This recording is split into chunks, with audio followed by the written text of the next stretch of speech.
আম্মা জান আয়েশা বলেন, আল্লাহ পাক আমাকে 9টা কারণে শ্রেষ্ঠত্ব দান করেছেন। আল্লাহ রাব্বুল আলামিন আমাকে 9টা বিশেষ গুণ দান করেছেন, বিশেষ শ্রেষ্ঠত্ব দান করেছেন যে অন্য কোনো স্ত্রীর মধ্যে ছিল না।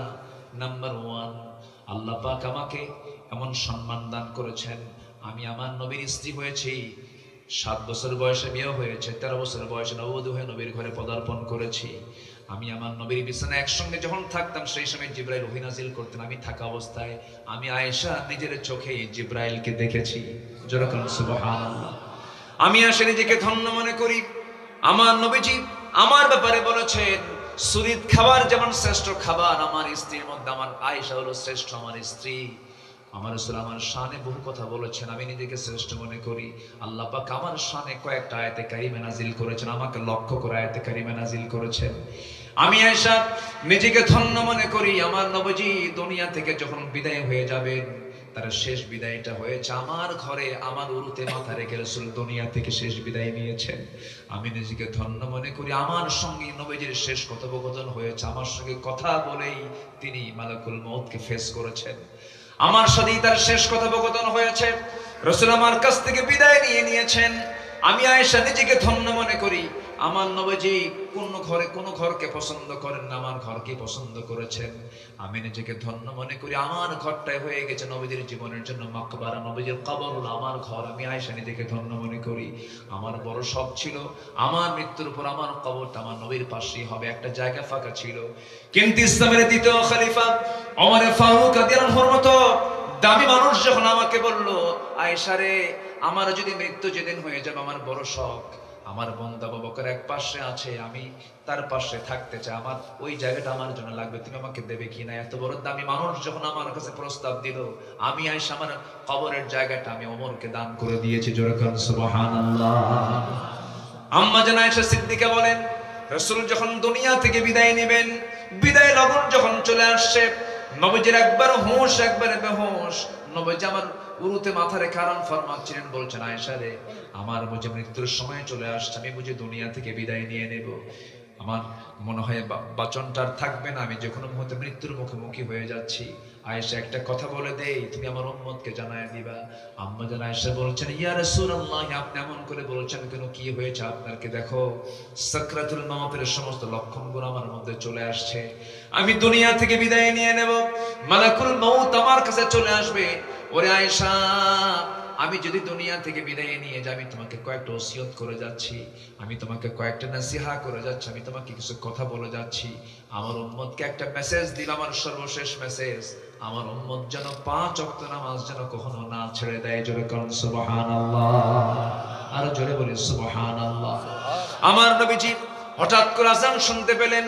আজান শোনার সঙ্গে সঙ্গে তিনি স্বাভাবিকভাবে তার অভ্যাস অনুযায়ী যখন তিনি গায়ের শক্তি খাটায় যখন বিছানা থেকে উঠতে নিলেন, মাথার চক্কর মেরে পড়ে যেতে লাগলেন। আম্মা জান আয়েশা থেকে জোর করে ধরলেন, শক্ত করে ধরলেন। এবার বলছেন, ইয়া রাসূলুল্লাহ, আপনি জামাতে নামাজ পড়তে পারবেন না। রাসূল বলছেন, আয়েশা রে, বুঝতে পেরেছি আমার জামাতে আদায়ের সময় আর সুযোগ হবে না, আমার মুসল্লায় কে দাঁড়াবে? আয়েশা বলে দাও, আমার আবু বকরের জন্য আমার মুসল্লায় দাঁড়ায় নামাজটার দায়িত্ব নেয়। আমার রাসূল বুঝায় দিলেন, আগামী নেতৃত্ব আসবে, এটা ঠিক কিনা?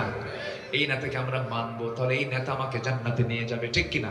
আল্লাহ কবুল করুন, জোরে বলি আমিন। আমার বন্ধুগণ, আম্মা জান আয়েশা তার আব্বাকে ডাক দিয়ে বলছেন, আব্বা, রাসূল আমাকে জানায় দিলেন আপনি নামাজের ইমাম হবেন। মুসাল্লায় যখন ইমাম চেঞ্জ হয়ে গেছে, সাহাবায়ে কেরামদের মধ্যে কান্নার রোল পড়ে গেছে, হাওমা করে সব সাহাবীরা কান্নায় ভেঙে পড়েছেন। নামাজ শুরু হয়ে গেছে। রাসূল বলছেন, আয়েশা রে, আমার সাহাবীরা কান্দে কেন? আমাকে একটু দেখতে দাও তো। তার পিঠে ভর দিয়া কষ্ট করে করে জানালার কাছে গিয়ে সাহাবায়ে কেরামদের নামাজ দেখতেছিলেন। তাদের কান্না দেখে আমার নবীজির চোখের পানি টপ টপ করে পড়তেছিল। রাসূল কান্দেন, সাহাবীরাও কান্দেন। আম্মা জান আয়েশা নবীজি গালের চোখের পানিগুলো হাত দিয়ে মুছে মুছে দেন আর বলছেন, ইয়া রাসূলুল্লাহ, আপনি কান্দেন কেন? আপনার সাহাবীরা তো নামাজ পড়ছে, এ তো আনন্দের কথা, আপনি কাঁদতেছেন কেন? রাসূল বলছেন, আয়েশা রে, আমার এই চোখের পানি দুঃখের নয়, এই চোখের পানি হলো চরম আনন্দের চোখের পানি। জানো, এই নামাজ পড়তে নিয়ে কাফেররা আমাকে আমার পিঠের উপরে উঠে পচানার উপরে চাপায়া দিয়েছে। এই নামাজ পড়তে গিয়ে আমাকে কাফেররা কত কষ্ট দিয়েছে, এই নামাজ কায়েমের সংগ্রাম করতে গিয়ে তায়েফের মানুষ আমাকে পাথর মেরে রক্তাক্ত করে দিয়েছে। এই নামাজ কায়েমের সংগ্রাম করতে গিয়ে আয়েশা এই যে সামনের দুটো দাঁত নাই, কপালের মধ্যে লোহা ঢুকেছে, আমাকে রক্তাক্ত করে জমিনে তারা আহত করে রেখেছে। সেই নামাজ আজকে কায়েম হয়েছে। আল্লাহু খালিকু কুল্লু শাইইন ওয়া হুয়া আলা কুল্লি শাইইন ওয়াকিল। জোরে বলুন আল্লাহু আকবার।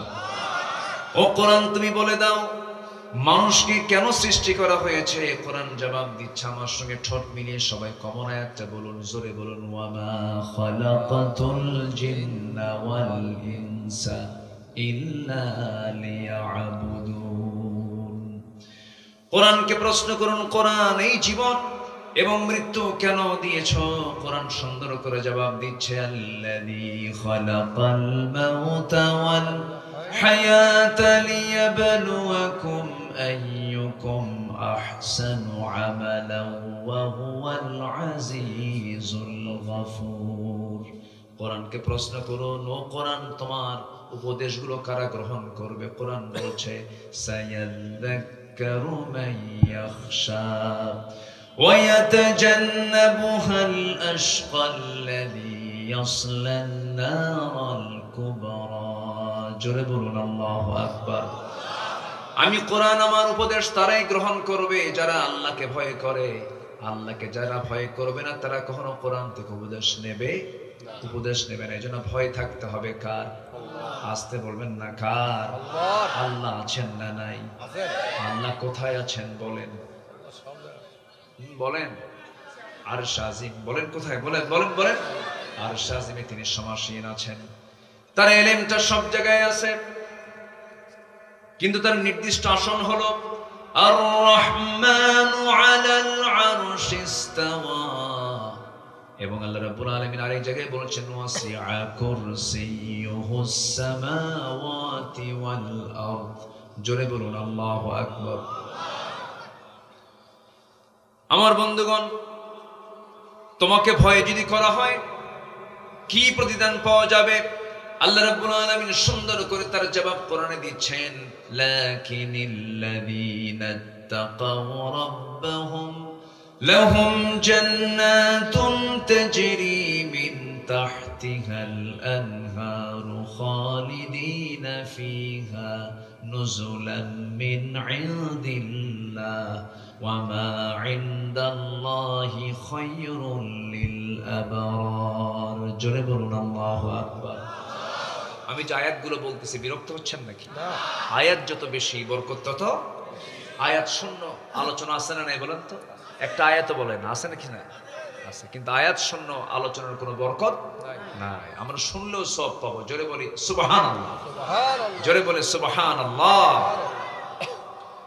আমার বন্ধুগণ, কোরআন অনেক সব প্রশ্নের জবাব দিয়ে দেয়। এর মধ্যে কয়েকটা প্রশ্নের জবাব আমরা কোরআন থেকে পেয়ে গেলাম।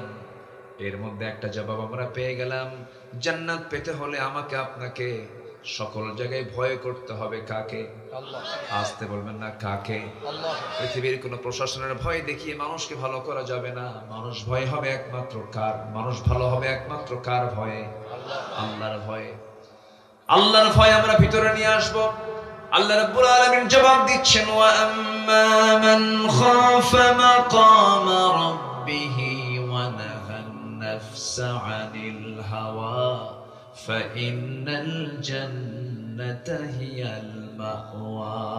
আল্লাহু আকবার। এই দিনের মাকামে আল্লাহর নামটা সর্বক্ষণ আমরা ধরে রাখবো, কারণ দিন শেষে বন্ধু আমার কেউ না। কে বলেছে আমার আপন? কে বলেছে আমার ভাই? কে বলেছে আমার বোন? কে বলেছে মা? কে বলেছে বাবা? এই পৃথিবীতে এগুলো ক্ষণিকের সম্পর্ক। এক্ষুনি মরে যান, সব আপনার পর হয়ে যাবে। যা কিছু দেখছেন সব কিছু মায়া মরিচিকা, একটা মায়া মহব্বতের ক্ষণিকে। কিন্তু এখনই মরে যান, পৃথিবীর সব কিছু পর হবে, একমাত্র আপন হবেন যিনি, তিনি আমার কে? চিৎকার মেরে বলুন, তিনি আমার কে? এই জন্য সবকিছু মাইনাস করতে পারবো, কিন্তু আল্লাহকে মাইনাস করা যাবে না। আল্লাহকে বাদ দেওয়া যাবে। আল্লাহকে হুয়াল আউয়ালু ওয়াল আখিরু ওয়াল যাহিরু ওয়াল ওয়া হুয়া বিকুল্লি শাইইন আলীম। তিনি প্রথম, তিনি শেষ, তিনি প্রকাশ্য, তিনি গোপন। সকল ক্ষমতা কারো না, সকল ক্ষমতা কার? আসতে বলবেন না কার? 16 বছর তারা ভুলে গিয়েছিল যে সকল ক্ষমতা আল্লাহ। না ভুললে পরে পৃথিবীর শ্রেষ্ঠ সন্তান যারা, আল্লাহর কাছে শ্রেষ্ঠ বান্দা যারা, সবচাইতে বেশি টর্চার তাদের সঙ্গে করা হয়েছে। আলেমদের হাত পায়ে ডান্ডা বেরি লাগায়া কুকুরের মতো আচরণ করেছে ওরা, কুকুরের মতো। আল্লামা সাইদির মতো মানুষকেও তারা ছাড় দেয়নি। এই জাতির জন্য বড় আফসোস। আল্লামা সাইদি যে অবদান রেখে গেছেন এই আমার দেশের জন্য, বাংলার জমিনে তিনি ছিলেন একটা নিয়ামত। সেই লোকটাকে পরিকল্পিতভাবে ফাঁসির মঞ্চে তাকে ঝুলিয়ে মারার সাহস না পেয়ে ইন্ডিয়ান প্রেসক্রিপশনে, দিল্লির প্রেসক্রিপশনে তাকে হসপিটাল থেকে, কি বলে, কারাগার থেকে বের করে হসপিটালে নিয়ে পয়জনিং করে, বিষ প্রয়োগ করে তাকে হত্যা করা হয়েছে। এটা তার স্বাভাবিক মৃত্যু নয়, স্বাভাবিক মৃত্যু নয়, পরিকল্পিত হত্যাকাণ্ড। তাফসীর মাহফিলের এই প্ল্যাটফর্ম থেকে সুস্পষ্ট ভাষায় জানান দিতে চাই, সকল খুনের বিচারের সাথে সাথে সবার আগে আল্লামা সাইদির খুনের সঙ্গে যারাই জড়িত তাদের চূড়ান্ত শাস্তি নিশ্চিত করা হোক। এ মতের পক্ষে রাজি আছেন কারা কারা?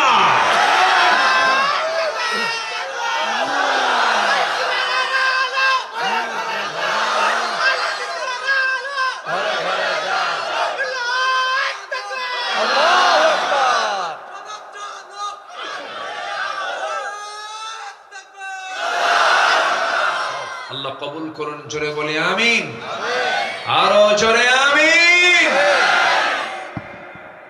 এই জুলুমের জবাব দিয়েছেন কে? কে দিয়েছেন জুলুমের জবাব? ফেরাউনকে পানিতে চুবাইয়া, নমরুদকে ন্যাংরা মশা, অটিস্টিক মশা দিয়া, আবু জেহেলকে নাবালক সন্তানের দ্বারা আক্রান্ত করে যুগে যুগে জালিম কাফের মুশরিকদেরকে মাটির সঙ্গে মিশিয়ে দিয়েছেন যে আল্লাহ, সে আল্লাহ তাদের পতন ঘটিয়ে দিয়েছেন। রাগ করতেছেন নাকি? রাগ করলেও কোনো যায় আসে না। এত কিছু করছেন, কব না? আমি মাহফিল শেষ করেছি নাটোরে, গত 6 বছর আগের কথা বলছি, 2018 সালে, 7 বছর আগে। নাটোর মেইন প্রপারে মাহফিল শেষ করে আমি ফিরে গেছি বাড়িতে। গোটা থানার সব পুলিশ, আশেপাশের থানার পুলিশ, 200-250 পুলিশ নিয়ে আমার বাড়ি ঘেরাও করে আমাকে বলে, হুজুর চলেন থানায় চলে। বললাম কেন? চা খেতে। তো বললাম যে 250 পুলিশ নিয়ে আমার চা খাওয়ার যে দাওয়াত দিচ্ছেন, এটা কেমন? হুজুর চলে। গেল। ওসি সাহেব আমার দিকে তাকানোর মতো সাহস পাচ্ছেন না, সালাম দিয়ে মাথা নিচু করে আছে। বলতেছে, হুজুর তাকাবো কেমনে, আমি লজ্জা পাচ্ছি, আমাকে মাফ করে দিয়ে। হুজুর কি করবেন, চাকরি বাঁচান তো ফরজ। আমি বললাম ইমান বাঁচান তো নফল। মামলা যা ছিল তার যোগ হলো, যোগ টোক দিয়া বললো, হুজুর একটু জেল খাটেন। কি কথা বুঝতেছেন কি আপনারা? মানে কোনো কারণই নাই, কোনো কারণ নাই। হ্যান্ডকাফ লাগায়া কোর্টে হাজিরা দিয়া সেখান থেকে বলা হলো, যান হুজুর। জেলখানায় ঢুকলাম। পৃথিবী তো জেলখানা, পৃথিবী জেলখানা না? পৃথিবীটাই তো জেলখানা। আপনি ওটা ভাববেন কি? ভাবার তো কিছু নাই। ভাবনা তাদেরই হয় যাদের কাছে পৃথিবী শুরু, পৃথিবী শেষ। যাদের কাছে পৃথিবী তুচ্ছ, তাদের কাছে জেলখানাও যা, জেলখানার বাইরেও তা। তো জেলখানার ফটক দিয়ে আমারে ঢুকালো, সামনে এক মুরব্বী দেখতে পেলাম, ৮০ থেকে ৮৫ বছর বয়স। আমার দেখে লম্বা একখানা সালাম দিয়ে বলে, হুজুর আপনি জেলখানায়? খুব খুশি হইলাম। তো বললাম, জেলখানায় ঢুকলে কি খুশি হয়? বাবাজি কত মাহফিল আপনার শুনেছি, সামনে বসছি, অনেক চেষ্টা করছি আপনার সঙ্গে একটু মুসাফা করব, একটু কথা বলবো, একটু আলিঙ্গন করব, মুআনাকা করব, একটা দিনও চান্স পাই নাই, খুব চেষ্টা করেও পারি নাই। কি সুন্দর সামনে এসে ধরা দিলেন, দোয়া করে আপনি জেলখানায় থাকেন। তো বললাম, চাচা আপনি এই বুড়া বয়সে জেলখানায় এখনো কোন অকাম করে আসছেন? চাচা আমারে মুখ ফোটা, উনি ঠোঁট কাটা মানুষ, আমার দিকে তাকায় বলে, বাবা বোমা হামলা, বোমা হামলা, মানে ওনার নামে মামলা দিছে বোমা। বলেন তো একটা বৃদ্ধ ৮৫ বছরের নামে যদি বোমা হামলার মামলা দেয়, উনি কি বোমা মারছে? কেমনে সম্ভব? যেদিকে মারা দরকার সেদিকে না পড়ে তো ওনার মাথায় পড়ে, ফিটনেসই তো নেই, হাত কাঁপে। এগুলোই চলেছে। সম্মানিত ভাইয়েরা, এগুলো ইমানদারের কাজ না, এগুলো মুনাফিকদের কাজ, ঠিক কিনা? ধর্মের ব্যবসা তারাই করেছে, কারণ তাদের মুখে দাড়ি ছিল, আবার বিপদে পড়ে দাড়ি কেটে ফেলেছে। আমাদের দাড়ি সবসময় থাকে। যারা দাড়ি কাটে, সুযোগ বুঝে দাড়ি রাখে, সুযোগ বুঝে দাড়ি কাটে, এরাই হলো ধর্মের ব্যবসায়ী। জানেন না? আপনারা জানেন না এগুলো? জানেন? দরবেশের ঘটনা জানেন তো সবাই? ওইদিকে আর না যাই, থাক থাক, একটু আমরা এইদিকে আসি আস্তে আস্তে করে, মূল আলোচনার দিকে চলে যাই। যে দলই করেন না কেন ভাই, আগে ভাবতে হবে এই দলের সাথে আমার নবীর দলের মিল আছে কিনা, এটাকে ভেবে নেবেন। আপনার জান্নাতে আপনাকেই যেতে হবে, আপনার জান্নাত আপনাকে খুঁজে বের করতে হবে, কেউ আপনাকে খুঁজে বের করে দিবে না। এজন্য আপনার দলের সাথে নবীর দলের মিল আছে কিনা, আপনার দলের নেতার বক্তব্যের সাথে আমার নবীর বক্তব্যের মিল আছে কিনা, আপনার দলের নেতার সাথে নবীর চরিত্রে মিল আছে কিনা, নামাজ সুরত সিরাত মিল আছে কিনা, এটা আগে খুঁজে বের করতে হবে। যে নেতা আপনার জানাজা পড়াতে পারবে না, কিসের নেতা সে? একজন ঘোষণা দিচ্ছে, আগামীকাল ঈদুল আজহার জানাজা নামাজ। জানেন না? জানেন না আপনারা এগুলো? 65 বছর বয়সে বাচ্চা হয়েছে এক মন্ত্রীর, 65 বছর বয়সে, অনেক লম্বা বয়সে, বৃদ্ধ বয়সে বিয়ে করছে, বাচ্চা একটা হয়েছে। বাচ্চা করে নিয়ে বলে, লা ইলাহা ইল্লা আনতা সুবহানাকা ইন্নী কুনতু মিনাজ জালিমিন। এটা কোন দোয়া কর? এই দোয়ার নাম কি? বলেন বলেন বলেন। বিপদে পড়লে কোন দোয়া পড়া লাগে? আমার দেশ মাঝখানে কি নিরাপদে ছিল না বিপদে ছিল? ওই বিপদের দোয়া কি? এবং ওই বিপদে ক্ষমতায় আসছেও কোন লোকটা বলেন? দেখছেন? নামটাও ইউনুস, মুহাম্মদ ইউনুস। দুই নবী একসাথে, কম কথা, বিশাল ব্যাপার। এই লোকটার বয়স 84 বছর, ভদ্র ইসলামী ব্যক্তিত্ব বলবো না আমি, কিন্তু অনেকের চেয়ে ভালো, অনেকের চাইতে উত্তম, যার কাছে চাঁদাবাজি নাই, যার কাছে সন্ত্রাসী নাই। উনি চাচ্ছেন একটা সুন্দর দেশ গড়ে উঠুক। উনি চাচ্ছেন নির্বাচন ছাড়া যদি কেউ 9 বছর চালাতে পারে, কেউ 16 বছর চালাতে পারে, নির্বাচন ছাড়া যদি তার 16 বছর চালায়, তার চালাতে আপত্তি কোথায়? কি কি সমস্যা আছে? কোন সমস্যা আছে কি? রাগ করতেছেন নাকি? দেখলাম তো সব দেখলাম, সব দেখা শেষ। 16 বছর দেখলাম, 25 বছর দেখলাম, 9 বছর দেখলাম, সব দেখা শেষ। আগামীর দেশ আমরা দেখতে চাই কোরআনের বাংলাদেশ। রাজি আছেন কারা কারা?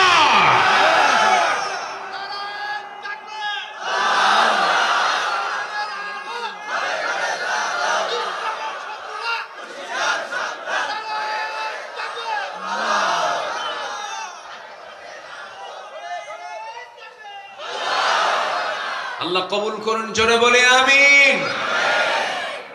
সূর্যের আলো থেকে আমরা কি ক্ষতি পাই না উপকার পাই? সূর্যের আলো আমাদেরকে কি ক্ষতি করে না উপকার করে?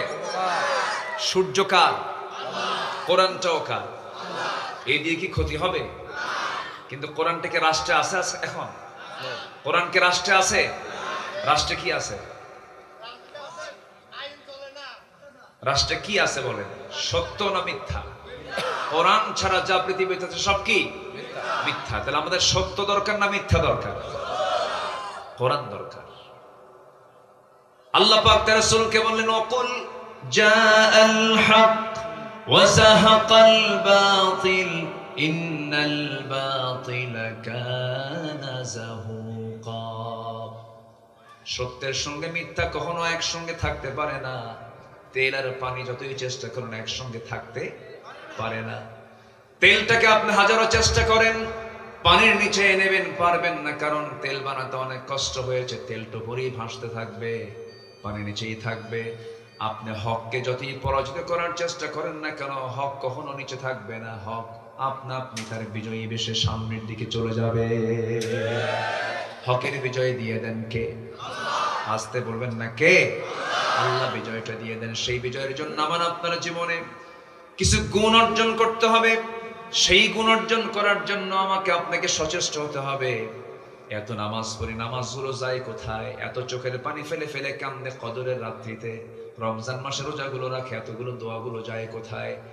এই যে আমরা দোয়াগুলো করি, দোয়া কেন কবুল হয় না? দোয়া কবুলের কিছু অন্তরায় আছে। কিছু কিছু কাজ কোন বান্দার জীবনে থাকলে পরে তার কোনো দোয়াই কবুল হবে না, কোনো ইবাদত কবুল হবে না। এর মধ্যে এক নাম্বার হলো মুনাফিকি। আজকের সূরার নাম কি? সূরা মুনাফিকুন। সময় দিচ্ছেন তো আমাকে? আলহামদুলিল্লাহ। এই ছেলেটা উঠে কেন? এই যে বসো, বসেন বসেন। নড়া যাবে না, কেউ নড়বেন না। এটা কি জনসভা না ইবাদত? এটা কি জনসভা না ইবাদতের জায়গা? উঠলাম, বসলাম, নড়লাম, খাইলাম, বাদাম খাইলাম, না না, এটা না। এখানে একটা আদব আছে। এখানে বসবো যখন, তখন ভাবতে হবে যে এটা আমার আদব। এখানে আমার যদি আদব আল্লাহর কাছে প্রমাণিত হয়, এই জালসা আপনাকে জান্নাতের দরজায় পৌঁছায় দেবে। খুব বরকতের জায়গা। কিন্তু ফেরেশতারা সওয়াব লিখতেছে। একটু বসেন। এটা চার আড্ডার জায়গার মতো চার আড্ডার জায়গা নয়। এটা খোশ গল্পের জায়গা নয়। এটা নড়াচড়া করার জায়গা নয়। এটা ইবাদতের জায়গা। বলি আলহামদুলিল্লাহ। একটু মনোযোগ দিয়ে শুনবেন। আল্লাহ যেন বারাকা নাজিল করেন। জোরে বলি আল্লাহুম্মা আমিন। দোয়া কবুল হয় না 10টা কারণে। কয়টা কারণে বলেন? নাম্বার 1 হলো মুনাফিকি করলে। কি করলে বলেন? ওর দোয়া জীবনেও কবুল হবে না। হিংসুকের দোয়া কবুল হবে না, মুশরিকের দোয়া কবুল হবে না। রাসূল বলেছেন সবার দোয়া কবুল হবে ইল্লা, ব্যতীত কে? মুশরিক। যে ব্যক্তি মুশরিক ও হাসিদ, এবং যে ব্যক্তি হিংসুক। হিংসুকের দোয়াও, হিংসুক তো নাই, আছে হিংসা আছে। দেখেন হিংসা আছে, তার জন্য দোয়াও আছে। কোন দোয়া দেখেন? যারা পারেন আমার সঙ্গে সুন্দর করে বলেন। কুল আউযু বিরাব্বিন নাস মালিকিন নাস ইলাহিন নাস। সবাই বলেন মিন শাররিল ওয়াসওয়াসিল খান্নাস আল্লাযী ইওয়াসওয়িসু ফি সুদুরিন নাস মিনাল জিন্নাতি ওয়ান নাস। কুল আউযু বিরাব্বিল ফালাক মিন শাররি মা খালাক ওয়া মিন শাররি গাসিকিন ইযা ওয়াকাব ওয়া মিন শাররিন নাফাসাতি ফিল উকাদ ওয়া মিন শাররি হাসিদিন ইযা হাসাদ। এই 11টা আয়াত আমার নবীজি জাদুর দ্বারা আক্রান্ত হলেন। নবীকে জাদুগ্রস্ত করা হলো। নবীজির মাথার লম্বা চুল নিয়ে পাহাড়ের পদদেশে ওই সমস্ত কুফরি কালাম যারা করে, জাদুটুনা যারা করে, তারা 11টা গিট্টা দিয়ে, 11টা গিরো দিয়ে পাহাড়ের পদদেশে পাথরের নিচে চাপা দিয়ে রাখলো। রাসূল ধীরে ধীরে শুকায়া যান, নখের মতো চিকন হয়ে যাচ্ছেন, মনে রাখতে পারছেন না, চরম কষ্ট পাচ্ছেন আমার নবীজি। নবীকে যদি জাদুগ্রস্ত করা হয়, নবীকে যদি জাদুর প্রভাবে যদি প্রভাবিত করা হয়, তাহলে কি আমার আপনার উপরে এমন আক্রান্ত হওয়ার সম্ভাবনা আছে না নাই বলেন? এবং তার জন্য অবশ্যই ওষুধ আছে না নাই বলেন? সে ওষুধটা কি বলেন? সূরা ফালাক, সূরা নাস। যে কোনো প্রকার অনিষ্ট থেকে, যে কোনো প্রকার বদনজর থেকে, সকল প্রকার হিংসা থেকে, সকল প্রকার অনিষ্ট থেকে যদি আপনি বাঁচতে চান, কারো কাছে যাওয়া লাগবে না, সুন্দর করে এই দুটো সূরা পড়বেন, দম দিবেন, ফু দিবেন, পানি পড়ায়া পানিতে দম দিয়ে পানিটা পান করবেন। আল্লাহর কসম করে বলি, কোরআন বলছে সকল প্রকার অনিষ্ট থেকে আল্লাহ রাব্বুল আলামিন তাকে বাঁচায়া দিবেন। জোরে বলে সুবহানাল্লাহ। হুজুররা সালাক, হুজুররা মনে মনে কয়, আপনি পানি নিয়ে যাবেন, হুজুর একটু পানি পড়ায় দেন, মনে মনে আস্তে আস্তে করে বলে, ছোটবেলায় হয়তো চেষ্টা করতাম একটু শুনবো, শুনতে পারতাম না, মা পাঠায় দিতেন, মা বলতেন যা বড় হুজুর আসছে, মাথা থেকে পা পর্যন্ত ফু দিয়ে নিয়ে আয়, পানি পড়া নিয়ে আয়। মাঝে মাঝে যেতাম, কিন্তু হুজুর এত চালাক, কি যেন পড়তেন, ফু দিতেন, পানি দিতেন। বড় হয়ে দেখলাম চালাকির কারণটা কি, উনি মনে মনে যা পড়েন তা আমার আপনার মুখস্থ সূরা ফালাক আর নাস। আলহামদুলিল্লাহ বলবেন না? জোরে বলি আলহামদুলিল্লাহ। সূরা ফালাক নাস সব বিপদ থেকে বাঁচার দোয়া। সূরাতুল ফাতিহা, সূরাতুল শিফা সকল রোগ থেকে বাঁচার দোয়া। আয়াতুল কুরসি সকল বিপদ থেকে বাঁচার দোয়া। আল্লাহ সবকিছু কোরআনে কারীমের মধ্যে জানিয়ে দিয়ে বলছেন, ওয়ানুনাজ্জিলু মিনাল কুরআনি মা হুয়া শিফাউন ওয়া রাহমা। জোরে বলুন আল্লাহু আকবার। সন্তান হয় না, চাইবো কার কাছে? অসুখ হয়েছে, বলবো কার কাছে? চাকরি হয় না, বলবো কার কাছে? ব্যবসা মন্দা, বলবো কার কাছে? কিন্তু ব্যবসাকে বৈধ করব না অবৈধ করব? এলাকায় রসুন আছে না নাই বলেন? কয় কেজিতে এক মন? 42 কেজি। ভাবতেছেন হুজুর খবর রাখে না? এখন এই সিস্টেম আমার এলাকায় চালু। দেখছেন, আমি কিন্তু সব আগে জেনে শুনে তারপর মঞ্চে উঠছি। কেন আপনি তা করবেন? দাম কমায় দেন, কিন্তু অল্পের জন্য কেন হারাম করবেন? হারাম তো ছোট হারাম, 1 পয়সা করলেও হারাম, 1 কোটি টাকা করলেও হারাম, সবই হারাম। সম্পদের মধ্যে চুল পরিমাণ কোন হারাম ঠকুক, এটা আমরা চাবো না। যার জীবনটা হালালে ভরপুর, যার জীবনটা সম্পূর্ণ হালাল, তার জন্য জান্নাতটা বরাদ্দ হয়ে যাবে। ইবাদত যতই করেন না কেন কবুল হবে না যার ইনকামটা হালাল হবে না। সাইয়েদনা আবু বকর রাদিয়াল্লাহু তাআলা আনহু একদিন ক্ষুধার্ত দেহ নিয়া বাড়িতে এসে বউটাকে বলছেন, বউ আমার প্রচন্ড ক্ষুধা লাগছে, কিছু খাবার দাও তো। খাবার তিনি খেয়ে নিলেন, কিন্তু তিনি উৎস জিজ্ঞাসা করলেন না খাবারটা কোন জায়গা থেকে আসছে। হঠাৎ করে খাওয়ার পরে বলছেন, আমার স্ত্রী এই খাবারটা আমি জিজ্ঞাসা করলাম না কে দিয়েছে তোমাকে, অমুক ব্যক্তি অমুক বাড়ি থেকে আনছে, খাবারটা উপহার স্বরূপ, হাদিয়া স্বরূপ। সন্দেহ হয়ে গেল, মুখের ভিতরে 5 আঙ্গুল ঢুকায়া সব খাবারগুলো বমি করে বের করে দিয়ে বলছেন, আমার স্ত্রী আল্লাহর কসম করে বলি, হারাম খাদ্য দিয়ে রক্ত যে দেহে গড়ে উঠবে, সেই রক্ত দিয়ে নামাজ ইবাদত করলে পরে সেই গঠিত রক্ত দিয়ে যে দেহটা প্রস্তুত হবে, সেই প্রস্তুত করা দেহ দিয়ে নামাজ পড়লে সেই নামাজ আল্লাহর দরবারে মঞ্জুর হবে না, দোয়া আল্লাহর দরবারে মঞ্জুর হবে না। এই জন্য আমার রক্ত আমরা চাই হারাম খাবার না হালাল খাবার। আস্তে বলুন, হারাম খাবার না হালাল খাবার। হারাম হারাম পোলাও খাওয়া ভালো না, হালাল মরিচ ভর্তা খাওয়া ভালো। মরিচ ভর্তা সুদ তো এলাকায় নাই মনে হয় না? ভালো, বিসমিল্লাহ কয়ে খাবেন, সমস্যা নেই। দোয়া কেন কবুল হবে না? ইবাদত কেন কবুল হবে না? ইবাদত কবুল না হওয়ার পেছনে 10টা কারণ। কয়টা কারণ বলেছি বলেন? 10টা।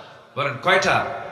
1 নাম্বার, মুনাফিকি করলে পরে, ওয়ামিনান নাসি মান ইয়াকুলু আমান্না বিল্লাহি ওয়া বিল ইয়াউমিল আখির ওয়া মা হুম বিমুমিনিন ওয়া ইযা লাকুল্লাযীনা আমানু ক্বালু আমান্না ওয়া ইযা খালাউ ইলা শায়াতিনহিম ক্বালু ইন্না মাআকুম ইন্নামা নাহনু মুস্তাহজিউন।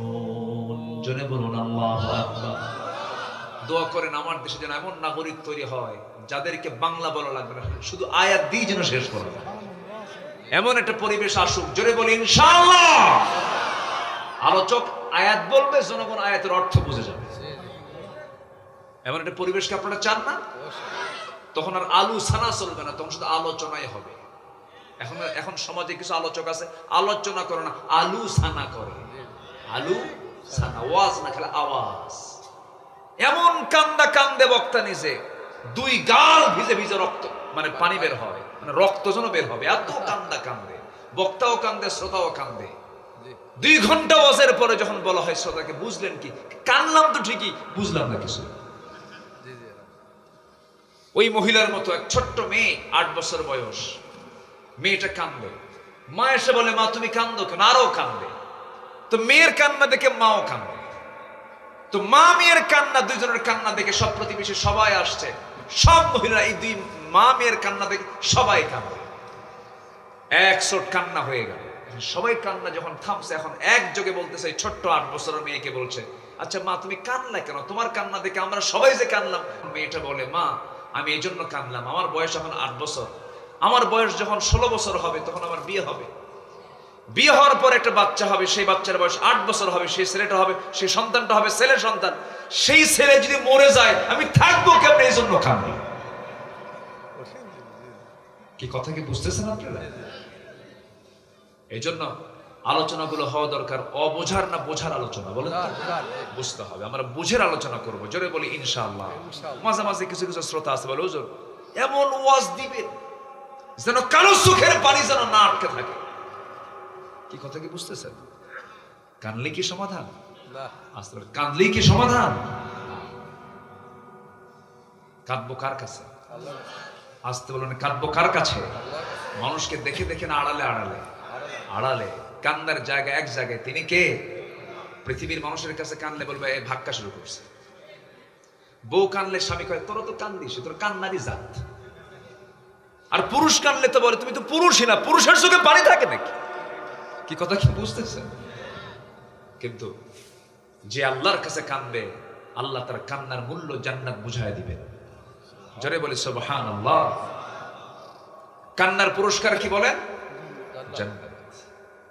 আল্লাহর কাছে আমরা কাঁদবো, আল্লাহর কাছে আমরা সুন্দর করে রোনাজারি করব, চোখের কোনা বেয়ে বেয়ে টপ টপ করে পানি পড়বে, আর বলবো রব্বানা যালামনা আনফুসানা ওয়া ইল্লাম তাগফির লানা ওয়া তারহামনা লানাকুনান্না মিনাল খাসিরিন।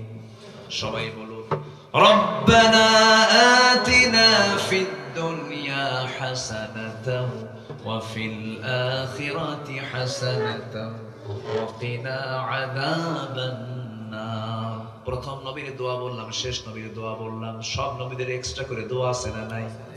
প্রথম নবীর দোয়া হলো প্রথমটা যেটা বলেছি, আর আমার নবীর দোয়া হলো রব্বানা আতিনা ফিদ দুনিয়া হাসানা। আমার জাতির পিতাকে আরো জোরে, আরো জোরে। এখানেও কি ভেজাল লাগছিল? ভেজাল লাগছিল কিনা? এখন ভেজাল আছে? এখানেও ভেজাল সৃষ্টি হয়েছিল। জাতির পিতা ইব্রাহিম আলাইহিস সালাম কি দোয়া করেছেন? সবাই বলেন, আওয়াজ দিয়ে বলেন, রব্বানা তাকাব্বাল মিন্না ইন্নাকা আনতাস সামিউল আলিম ওয়া তুব আলাইনা ইন্নাকা আনতাত তাওয়াবুর রহিম। জোরে বলুন আল্লাহুম্মা আমিন। তাহলে দোয়া কবুল হয় না 10টা কারণে। 1 নাম্বার বলেছি মুনাফিকি, নাম্বার 2 বলেছি হালাল রুজি কামাই না করলে, নাম্বার 3 হলো যে ব্যক্তি নামাজ অলসতা করবে তার নামাজ কবুল হবে না, তার দোয়া কবুল হবে না। আমার দেশে মনোযোগী মুসল্লি বেশি না আলসা মুসল্লি বেশি। আলসা বোঝেন তো? এলাকে কি কয়? আলসাই তো কয়। হ্যাঁ, এই সিরাজগঞ্জ থেকে পাবনার ওই পদ্মা পর্যন্ত সবাই আলসাই কয়। আলসা গেদা, ঠিক আছে না? এটা টান আছে। আপনাদের ভাষার ভিতরে একটা সৌন্দর্য আছে, মধ্যে তোবাই, মাঝে মাঝে মধ্যে লীন হয়, আবার মধ্যে মধ্যে আরজিও হয়। খুব সুন্দর একটা টান আছে। বলি আলহামদুলিল্লাহ। যে ভাষায় টান থাকে সে ভাষায় মজা থাকে। বেশি টানে হলো ময়মনসিংহের মানুষ। বোন ভাত খাইছুন, কি দেখছেন টানটা মারলো কি? বোন বোনকে বলছে, বোন তুমি কি ভাত খাইছো? খাইছুন। এখানে 3 আলিফ টানে। কয় আলিফ টানে? 3 আলিফ টানে। ওদের জমিও বড়, ওদের কথাও খুব লম্বা। জমির মাঠও অনেক বড় বড় মাঠ। এক একটা ভাষার এক একটা মজা। আল্লাহ কে দিয়েছেন বলেন তো? আল্লাহ। আল্লাহ দিয়েছেন। ভাষাগুলো কার? আল্লাহ। আল্লাহ। নামাজে কি আমরা অলস হব না যত্নশীল হব বলেন? যত্নশীল। যার নামাজ যত বড় যত্নের হবে, আল্লাহ পাক তাকে যত্নের বান্দা বানায় জান্নাত দিয়ে দিবেন। আমিন। ইবাদত কবুল হবে অলসতা না করলে পরে। সময়ের নামাজ সময়ে পড়তে হবে। আজান হয়ে গেছে কোনো কথা নাই, থাকো, ব্যবসা থাকো, ঘুম না। শয়তান কিন্তু জায়গা মতো সময় আসে। প্রত্যেক রাত্রিতে শয়তান প্রত্যেকটা বান্দার শিওরে আসে শেষ রাতের সময়। শেষ রাতের সময় শয়তান প্রত্যেকটা বান্দার কাছে এসে 3টা গিট মারে। 3টা কি মারে? গীত মারে। গিট মারা বোঝেন তো? গিট কি? এটা কি বলে এলাকায়? গিরা গিরা। গিরা মারে, গিরো মারে, গিট মারে, মানে বেঁধে ফেলে। 3টা বাঁধন দিয়ে দেয়। এই 3টা বাঁধন যদি ছুটাতে চাও, রাসূল বললেন আমি তোমাদের আমল শেখায় দিচ্ছি। শয়তান যে 3টা গিট মারে, সেই 3টা গিটের একটা গিট যদি ছুটাতে চাও, বিছনা থেকে যখন তুমি আজান শুনবে সঙ্গে সঙ্গে তোমার পিঠটাকে মাইনাস করে ফেলো। ঘুম থেকে যখন উঠে বসবে তুমি, 1 নাম্বার গিটটা ছুটে যায়। ওযু বানাবে, 2 নাম্বার গিট ছুটে চলে যাবে। ওযু বানায়া মসজিদের দিকে রওনা দিয়া নামাজ যখন শুরু করে ফেলবে, সেজদা যখন দিয়ে ফেলবে, শয়তান লেজ গোটায়া তোমার কাছ থেকে 24 ঘন্টা তোমার কাছে আর আসার সাহস পায় না। জোরে বলি সুবহানাল্লাহ। শয়তান গিট মারে কয়টা? 3টা। এবং গিট ছুটানোর আমলও কয়টা? সবাইকে করতে রাজি আছেন নাকি? আজকে ফজর থেকে শুরু করব নাকি? জোরে বলি ইনশাআল্লাহ। জি, মনে যেন থাকে। এটা কিন্তু খুব গুরুত্বপূর্ণ একটা কাজ আমি আপনাকে দিলাম, যে হুজুর বলে দিয়েছে 3টা গিট আমাকে ছুটাতে হবে। কাট দেওয়া গিট, বলেন কাট দেওয়া গিট। পরামর্শ দিয়েছেন মুহাম্মদ সাল্লাল্লাহু আলাইহি ওয়াসাল্লাম। যদি এই হাদিসটাকে যদি কোনো বান্দা ফলো করে, নামাজ যার ফজর হবে, যোহর তার কাজা হবে না। যোহর যারা আদায় হবে, আসর তার কাজা হবে না। আসর যার আদায় হয়ে যাবে, মাগরিব তার মিস হবে না। মাগরিব যার আদায় হয়ে যাবে, এশা তার কখনো কাজা হবে না। আর এশার ফজর নামাজ যদি জামাতে হয়ে যায়, মহান রব্বুল আলামিন তাকে গোটা রাত কিয়ামুল লাইলের সমান সওয়াব তার আমলনামায় দিয়ে দেন। নামাজ পড়বে বান্দা, জান্নাত দেবেন আল্লাহ। জান্নাত দেবেন আল্লাহ। আল্লাহ তাআলা। মুনাফিকি করা যাবে না। এখন মুনাফিকটা কাকে বলে? মুনাফিক কারা হতে পারে? মুনাফিককে চেনার জন্য কিছু সিম্পটম আমরা লক্ষ্য করেছি। রাসূল জানিয়ে দিয়েছেন, যে সমস্ত বান্দার মধ্যে এই সমস্ত লক্ষণগুলো পাবে সে হলো মুনাফিক। রাসূল বলছেন 1 নাম্বার হলো ওই সমস্ত বান্দাগুলো মুনাফিক যারা মিথ্যা কথা বলে। আল্লাহ নিজে বলছেন, আল্লাহু ইয়াশহাদু ইন্নাল মুনাফিকিনা লাকাযিবুন। ইযা জাআকাল মুনাফিকুনা ক্বালু নাশহাদু ইন্নাকা লারাসূলুল্লাহ ওয়াল্লাহু ইয়া'লামু ইন্নাকা লারাসূলুহু ওয়াল্লাহু ইয়াশহাদু ইন্নাল মুনাফিকিনা লাকাযিবুন। জোরে বলুন আল্লাহু আকবার। আল্লাহ নিজে সাক্ষী দিচ্ছেন, আল্লাহ নিজে প্রমাণ করে বলছেন, শোনো, নিঃসন্দেহে এই পৃথিবীতে একটা শ্রেণী মুনাফিক হয় যারা মিথ্যুক। যারা কি বলেন?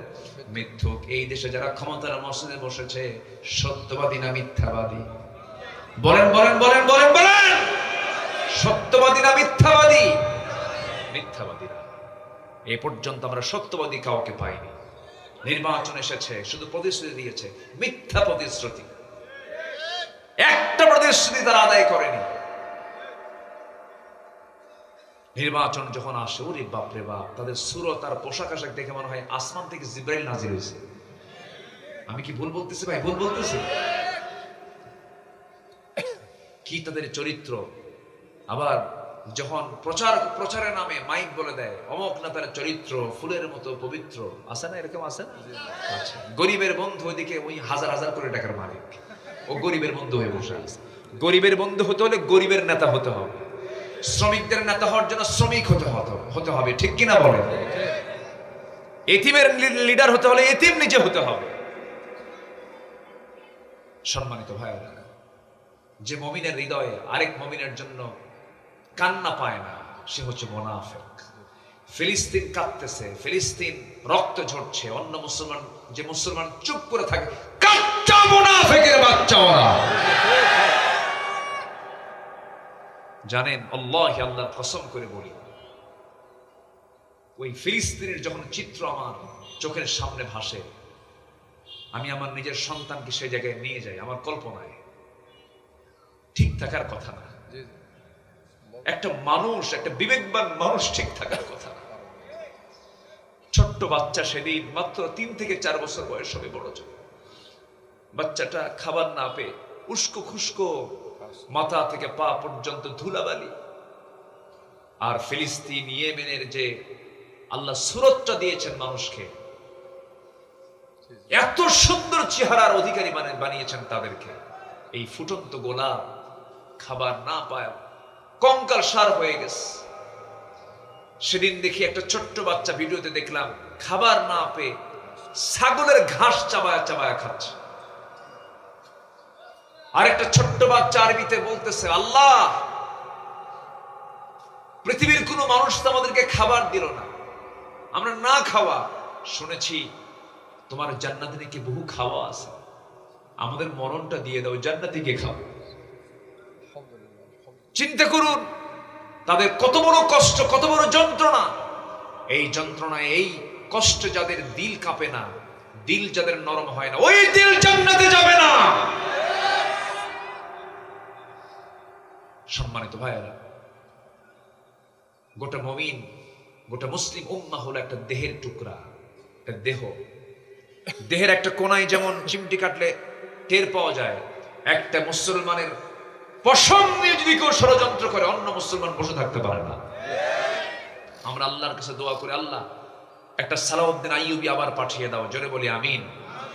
আমরা আল্লাহকে বলবো, আল্লাহ তুমি ওমরের মতো একজন নেতা পৃথিবীতে পাঠিয়ে দাও, জোরে বলি আল্লাহুম্মা আমিন। ইহুদির সংখ্যা হলো মাত্র 1,52,00,000, 1,52,00,000। এদের 4000 বছর আগে এদের লোক সংখ্যা ছিল হলো 40 লাখ। 40 লাখ থেকে এখন 1,52,00,000। আর গোটা পৃথিবীতে মুসলমানদের সংখ্যা হলো প্রায় 200 কোটি। 200 কোটি মুসলমান যদি অস্ত্র হাতে না নিয়ে, কিচ্ছু না করে, শুধু যদি 200 কোটি মুসলমান এদেরকে থুতু মারত, এরা ইতিহাসে আস্থা করে নিক্ষিপ্ত হয়ে যেত। এটা নিন্দাও নাই, একটা নিন্দা জ্ঞাপনটাও নাই। যেন মুসলিম জাতি একটা কবরস্থান হয়ে গেছে। কি হয়ে গেছে? কবরস্থান। কবরস্থানে যেমন কোনো আওয়াজ নাই, গোটা বিশ্ব মুসলমান যেন একটা কবরস্থানের মতো হয়ে গেছে, কোনো আওয়াজ নাই। সম্মানিত ভাইয়েরা, এগুলো কি ইমানদারের লক্ষণ না মুনাফিকের লক্ষণ? বলেন, ইমানদারের লক্ষণ না মুনাফিকের লক্ষণ? মুনাফিকের লক্ষণ। একটু কানটা লাগাবেন, মুনাফিক হওয়া যাবে না। সাইয়েদনা ওমর ফারুক রাদিয়াল্লাহু তাআলা আনহু একদিন তিনি ডুকরে ডুকরে কাঁদতেছেন। আমার নবীজি একজন সাহাবীর কাছে মুনাফিকের তালিকা রেখে দিয়েছেন। সেই সাহাবীর কাছে গিয়ে বলছেন, ভাই হুযায়ফা, একটা কথা বলি কি, রাসূল তো তোমার কাছে মুনাফিকদের তালিকার একটা বিশাল একটা লম্বা ফিরিস্তি তোমার কাছে রেখে দিয়েছেন। মুনাফিক কারা কারা দেখো তো, ওই নামের তালিকার মধ্যে আমি ওমর, আমার নামটা আছে নাকি? এই কথা বলা মাত্রই সাহাবী বলছেন, ভাই আপনার কি মাথা খারাপ নাকি? ওমর ফিল জান্নাহ, রাসূল বলে দিয়েছেন। আপনি তো দুনিয়াতে জান্নাতের সংবাদ পেয়ে গেছেন, আপনার নামটা মুনাফিকের তালিকায় থাকবে কেন? তিনি ডুকরে ডুকরে কেঁদে কেঁদে বলছে, ভাই হুযায়ফা, আমার কাছে মনে হয় আমার কিছু কিছু আচরণ দেখে আমার সন্দেহ হয় আমি বুঝি মুনাফিক হয়ে গেছি। ওমরের মতো মানুষের ভিতরে যদি সন্দেহ আসে আমি মুনাফিক হয়ে গেছি, আমরা তো জান্নাত যায় বসে আছি নাকি? আমরা কি জান্নাত গিয়ে বসে আছি? চিন্তা করতে হবে, নিজের জীবনকে একটু ট্রিট করে দেখুন, আমি মিথ্যাবাদী কিনা, মিথ্যা কথা বলি নাকি। নাম্বার 2 হলো আমানতের খেয়ানত করি নাকি, ওয়াদা ভঙ্গ করি নাকি। মুখ থেকে বাজে কথা বের করি নাকি, এই সমস্ত যদি কোনো নেচার আমার আপনার সিমটম যদি আসে, সেই সময় ভাবতে হবে আমি মুমিন আছি না মুনাফিক হয়ে গেছি। মুনাফিক হয়ে গেছে, খুব সাবধান, খুব সতর্ক থাকতে হবে। মুনাফিকের তালিকায় চলে গেলে পরে জাহান্নাম ছাড়া কোনো উপায় নাই। আমার বন্ধুগণ, মুনাফিকটা বড় জঘন্য একটা বদগুণ। আল্লাহ রাব্বুল আলামিন তার রাসূলকে যুদ্ধ করার জন্য কাফের মুনাফিকদের বিরুদ্ধে যুদ্ধ করতে বলেছেন, ইয়া আইয়ুহান নাবিয়্যু জাহিদিল কুফারা ওয়াল মুনাফিকিন ওয়াগলুয আলাইহিম ওয়া মাআওয়াহুম জাহান্নাম। হে নবী, আপনি জিহাদ ঘোষণা করুন কাফেরদের বিরুদ্ধে, জিহাদ ঘোষণা করুন মুনাফিকদের বিরুদ্ধে। ওয়াগলুয আলাইহিম, তাদের ব্যাপারে কোনো নমনীয়তা দেখাবেন না, কঠোর হবেন। মুনাফিকদের ব্যাপারে আমরা নরম হব না কঠোর হব? বলেন নরম না কঠোর? কাফের বড় শত্রু না মুনাফিক বড় শত্রু? বলেন বলেন বলেন, কারা বড় শত্রু? কাফের বড় শত্রু না মুনাফিক বড় শত্রু? আমার নবীজি মুনাফিকদের ব্যাপারে খুব সতর্ক ছিলেন, মুনাফিকদের ব্যাপারে খুব কঠোর ছিলেন। তিনা সিদ্দা ওয়ালাল কুফারি রহমাউ বাইনাহুম, কাফের মুনাফিকদের ব্যাপারে খুব কঠোর ছিলেন। এইজন্য আমরা কঠোর থাকব। আমার বন্ধুগণ, আমার নবীকে সবচেয়ে বেশি কষ্ট দিয়েছে কাফেররা, মুশরিকরা না মুনাফিকেরা? মুনাফিকেরা। ছোট্ট একটা ইতিহাস মনে পড়লো, বলবো নাকি? আমাকে সময় দিচ্ছেন তো? সময় দিচ্ছেন তো ইনশাআল্লাহ? দিলেনই তো, অনেক সময় দিয়েছেন। আমি খুবই খুবই খুশি যে কোনো লোক ওঠেন নাই, আলহামদুলিল্লাহ বলেন।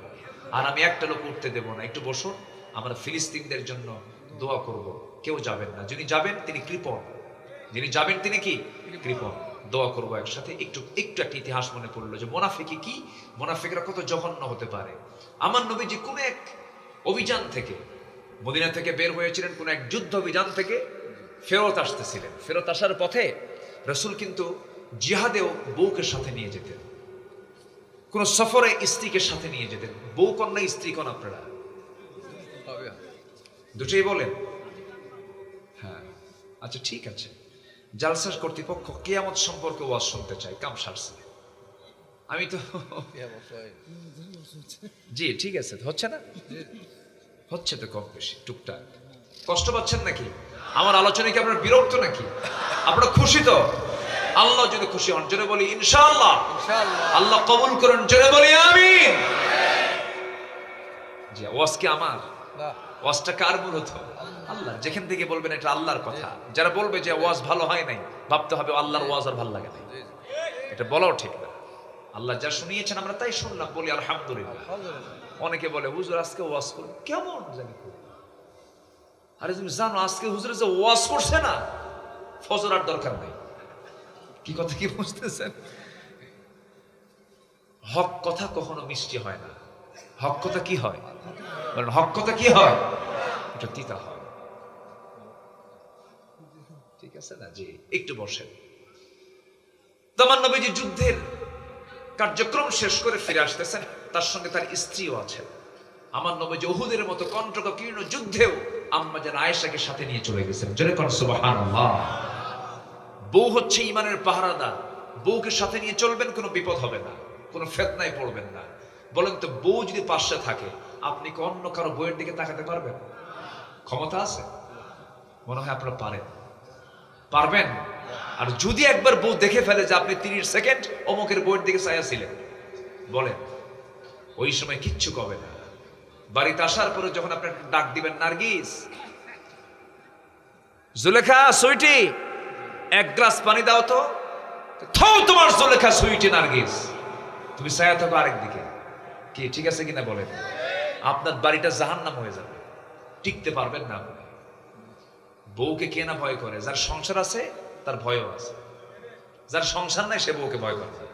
সংসার যদি কারো থাকে, বউ একটা সিরিয়াস জিনিস। কি রাগ করতেছেন নাকি আপনারা? বউকে না ভয় করলে কি সংসার হবে? এই বউ ভয় করেন না? বউ ভয় করেন না? দেখেন জোরে জোরে কয় হ্যাঁ হ্যাঁ। আমার মায়েরা খুব খুশি আপনাদের দেখে, কিন্তু ভয় করে। ভালো, এই ভয় কিন্তু ভয় না, এই ভয় হচ্ছে সম্মান। এই ভয়টা কি বলেন তো? সম্মান। এটা সম্মান, এই ভয় থাকতে হবে। শ্রদ্ধা, সম্মান রাখতে হবে। আমার নবীজি আম্মা জান আয়েশা সিদ্দিকা রাদিয়াল্লাহু আনহাকে সঙ্গে করে নিয়ে ফেরত আসতেছিলেন। আমার নবীজি ফেরতের আগ দিয়ে সাহাবে কেরামকে নিয়ে একটা ব্রিফ করলেন, সাহাবীরা শোনো, মদিনা পর্যন্ত যাব, দিন হয়ে যাবে, রাত হয়ে যাবে, হঠাৎ করে যদি কেউ এই অভিযানে যদি কেউ বাদ পড়ে যাও, এই যে আমার সাহাবী সাফওয়ানকে দায়িত্ব দিয়ে দিলাম, সাফওয়ান তোমার দায়িত্ব হলো তুমি সবার শেষে ঘোড়া নিয়ে আসবে, যে বাদ পড়ে যাবে তোমার দায়িত্ব হলো বাদ পড়া সাহাবীকে তুমি সঙ্গে করে নিয়ে মদিনায় নিরাপদে নিয়ে আসবে।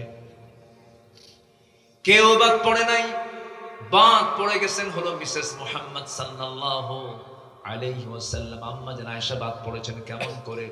তিনি বসা ছিলেন উটের পিঠে, পালকির ভিতরে হাওদার মধ্যে তিনি বসা ছিলেন।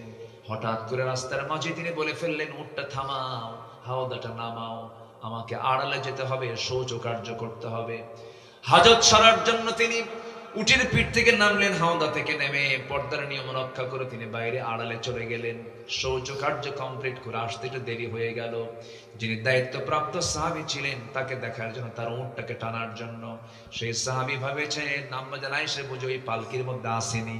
উনি এত চিকন ছিলেন যে পালকির ভিতরে হাওদার মধ্যে থাকতেও যে ওজন, না থাকতেও সে ওজন, আসেন বলে মনে করে তিনি হাওদাটা উঠায় নিয়ে তিনি চালায় দিয়েছেন উট। সবাই তাকে দেখে দেখে ফলো করে চলে গেছে। উনি শৌচ কার্য কমপ্লিট করে এসে দেখেন উট নাই, উটের লোকও নাই, কেউ নাই, সব চলে গেছে, তিনি একাকী ফাঁকা পড়ে আছেন। ওই প্রান্তরে তিনি সম্পূর্ণ একা। যার দায়িত্বে ছিল সাফওয়ান, দূর থেকে লক্ষ্য করে দেখেন কে যেন বসে আছে, চাদর মুড়ি দিয়ে মুখটা ঢেকে ঢেকে। সামনের দিকে এসে দেখেন আম্মা জান আয়েশা তিনি বসে আছেন। চিনলেন কেমনে? পর্দার আয়াত নাজিল হওয়ার পূর্বেই তিনি তাকে দেখেছিলেন, এই জন্য তাকে চিনতে পারলেন, এটা আয়েশা ছাড়া কেউ না। এবার বলছেন, আম্মা জান কিছু মনে করবেন না, আমি আপনাকে চিনতে পেরেছি, টেনশন নেই, আপনি তো আমার মা, উম্মাহাতুল মুমিনিন, উম্মতের জন্য আপনার মা, মুমিনদের জন্য আপনি মা, টেনশন করবেন না। রাসূল আমাকে দায়িত্ব দিয়েছেন, আমি আপনার যথাযথ সম্মান সদিত্ব রক্ষা করে আমি আপনাকে মদিনা রাসূলের ঘর পর্যন্ত পৌঁছায় দেব, কোনো চিন্তা করবেন না। উঠে ঘোড়ার পিঠে করে তাকে নিরাপদে সেই জায়গা থেকে মদিনা পর্যন্ত, নবীর ঘর পর্যন্ত পৌঁছায় দিলেন। কিন্তু মুনাফিকদের কানে যখন এই সংবাদটা চলে গেছে, মুনাফিকরা এই ছোট্ট একটা মিথ্যা বিষয়টাকে সম্পূর্ণ একটা মিথ্যা বিষয় বানাইয়া নিয়া সম্পূর্ণ কল্পিত করে, ছোট্ট একটা বিষয় কি কোনো বিষয় নয়, এটা আমানতদারিতা রক্ষা করে যে সাহাবী রাসূলের ঘর পর্যন্ত আম্মা জান আয়েশাকে পৌঁছায় দিয়েছেন। এইদিকে মুনাফিকরা বলল, তোমরা কি জানো আয়েশা গত রাত্রিতে একজন পরপুরুষের সঙ্গে একই ঘোড়ার পিঠে চড়ে গোটা রাত সফর করে করে আসছে, আয়েশার সতীত্ব নাই, জোরে কোন নাউযুবিল্লাহ। এমন জাতীয় কল্পিত নাটক, কল্পিত ভণ্ডামি আবিষ্কার করতে পারে এমন লোক বুঝি তাড়াশ উপজেলায় নাই, সিরাজগঞ্জ জেলায় নাই। একটা ভালো মেয়ের বিরুদ্ধে অপবাদ চাপায় দেয় যেন বিয়ে না হয়, আছে না নাই? আছে না না হয়? আছে, আছে কিনা বলেন? যদি এরকম চরিত্র কারো থাকে, ওকে সমাজচ্যুত করবেন, ওদের সমাজে থাকার কোনো অধিকার নাই।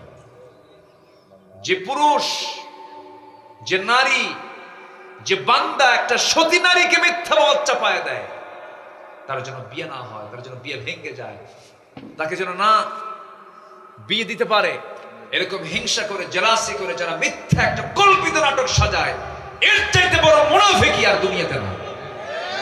আছে কিনা বলেন? আমার মা, আপনাদের মধ্যেও কিছু মহিলা আছে, এক মহিলা আরেক মহিলার কল্যাণ চায় না, আছে কিনা? আছে কিনা বলেন? যদি পারেন কিছু দোষকে আড়াল করবেন, কিছু দোষ যদি থাকেও আড়াল করবেন। মান সাতারা মুসলিমান সাতারাহুল্লাহু ইয়াউমাল কিয়ামা, যে ব্যক্তি কোনো মুসলমানের দোষকে একটু আড়াল করবে, আল্লাহ তাআলা তার দোষকে কিয়ামতের দিন আড়াল করবে। এটা ছোটখাটো কোনো বিষয়, অনেক বড় বিষয়, বরঞ্চ যতটুকু আছে এটাকে আটকায় দেবেন না, ভালো। কষ্ট পাচ্ছেন নাকি আপনারা? এই মানবিকতা আমাদের মধ্যে থাকার দরকার আছে না নাই? আপনি কার দোষ ধরতেছেন? আপনার দোষ নাই, হয়তো তার দোষটা প্রকাশিত হয়েছে, আপনার দোষ প্রকাশ পায় না। আপনার দোষ প্রকাশ পেলে তো আপনি মুখে দেখাতে পারতেন।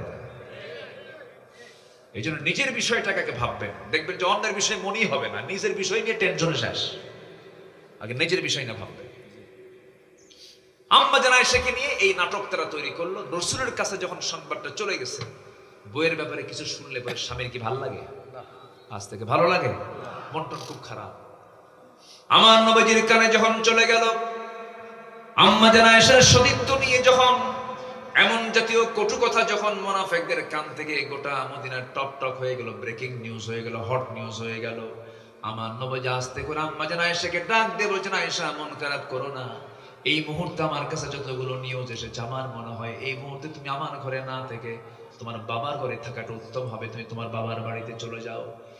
এই জাতীয় কথা যদি স্বামী কর্তৃক যদি স্ত্রীর কানে যদি আসে, আকাশ ভেঙে পড়ার মতোই হয়ে যায়। হারে আমার স্বামী আমারে বিশ্বাস করলো না, আমার স্বামী আমারে কেমন করে কি করলো। এমন জাতীয় বিশাল ক্রাইসিস পরিবারের মধ্যে পড়ে গেল। আম্মা জান আয়েশা কিচ্ছু বলতে গেলেন না, শুধু বললেন, ইয়া রাসূলুল্লাহ, নাম্বার 1 আপনার পরিচয় হলো আপনি আল্লাহর পয়গম্বর, আমি আপনাকে সম্মান করি। সেকেন্ড পরিচয় হলো আপনি আমার স্বামী, আপনি আমাকে আদেশ করেছেন, আমি অবশ্যই মানতে বাধ্য। আমি আমার স্বামীর আদেশ মানতে বাধ্য, আমি চলে যাচ্ছি আমার বাবার ঘরে। একটা কথা জেনে রাখবেন, ইয়া রাসূলুল্লাহ, আমার বিয়ের পয়গাম কিন্তু পৃথিবীর কেউ আপনার কাছে দেয় নাই। আমার বিয়ের ঘটক আমার আল্লাহ নিজে ছিলেন। আমার আল্লাহ বিয়ের ব্যাপারে আল্লাহ নিজে অর্ডার দিয়েছেন। যে আল্লাহ আমার বিয়ের অর্ডার দিয়েছেন সে আল্লাহর কাছে আমি আয়েশা আশ্রয় চাইলাম। কি পরিমাণ আস্থা তার মধ্যে ছিল! কিচ্ছু না বলে নবীর অর্ডার ফলো করে কোনো বেয়াদবি না করে সোজা চলে গেলেন বাবার ঘরে। বাবাটাও আম্মা জান আয়েশাকে পছন্দ করছেন না, কারণ রাসূল তাকে পাঠায়া দিয়েছেন। বাবাও কথা বলেন না, মাও কথা বলেন না, কেউ কথা বলে না। আম্মা জান আয়েশা খাওয়া দাওয়া ছেড়ে দিয়েছেন, সেজদায় পড়ে পড়ে কাঁদেন, যায় নামাজ ভিজে যায়। আম্মা জান আয়েশা শুকনা হতে হতে একদম নখের মতো কাঠখড়ের মতো হয়ে গেলেন, এতটাই শুকায় গেলেন যে জীবন প্রদীপ শুধু মিটি মিটি করে জ্বলছে, না জানি কোন সময় তিনি মারা যাবেন। সেজদায় পড়ে পড়ে কাঁদতেছেন, তার ঘুম নাই, তার খাওয়া নাই, সবকিছু বন্ধ হয়ে গেছে। এইদিকে আমার নবীজি বলতেন, মাঝে মাঝে বলতেন, আমার সাহাবীরা রে, আমার স্ত্রীর মধ্যে সবচেয়ে শ্রেষ্ঠ স্ত্রী হলো আমার আয়েশা। আমার রাসূল যখন রাতের বেলা ঘুমোতে যান, হাতটা গায়ে দিয়ে দেখেন আয়েশা নাই, বুকটা খান খান হয়ে যায়। আমার নবীর চোখের পানিতে যায়, নামাজ ভিজে যায়, বালিশ ভিজে যায়। আমার নবী কান্দেন, আম্মা জান আয়েশা কান্দেন। নবীর কান্না দেখে সাহাবীরাও কান্দে। নবীর কান্না দেখে সবার ভিতরে বিশাল টেনশন সৃষ্টি হয়ে গেল। আমার নবী কান্দেন, সাহাবীরা কান্দেন, আম্মা জান আয়েশা কান্দেন, আর মুনাফিকরা হাসে। আমার নবীজি এই বিশাল ক্রাইসিসে পড়েছেন কাদের ষড়যন্ত্রে বলেন? কাদের ষড়যন্ত্রে বলেন? মুনাফিকদের ষড়যন্ত্রে পড়েছেন। এই জন্য মুনাফিকদের অনিষ্ট থেকে বাঁচার জন্য আমাকে আপনাকে চেষ্টাও করতে হবে।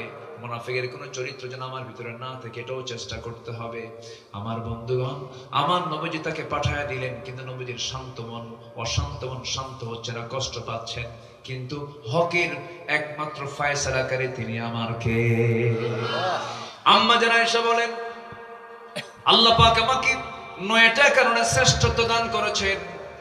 আল্লাহ রাব্বুল আলামিন আমাকে 9টা বিশেষ গুণ দান করেছেন, বিশেষ শ্রেষ্ঠত্ব দান করেছেন, যে অন্য কোনো স্ত্রীর মধ্যে ছিল না।